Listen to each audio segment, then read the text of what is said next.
Hi, I'm Rizwanullah. I have attended several courses related to the PowerPoint presentation design and have reviewed hundreds of PowerPoints.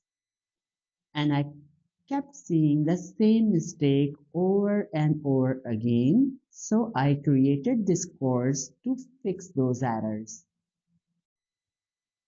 By the end of this course, you will be able to look at any PowerPoint slide and spot the common errors, and you will exactly know how to fix each error in minutes.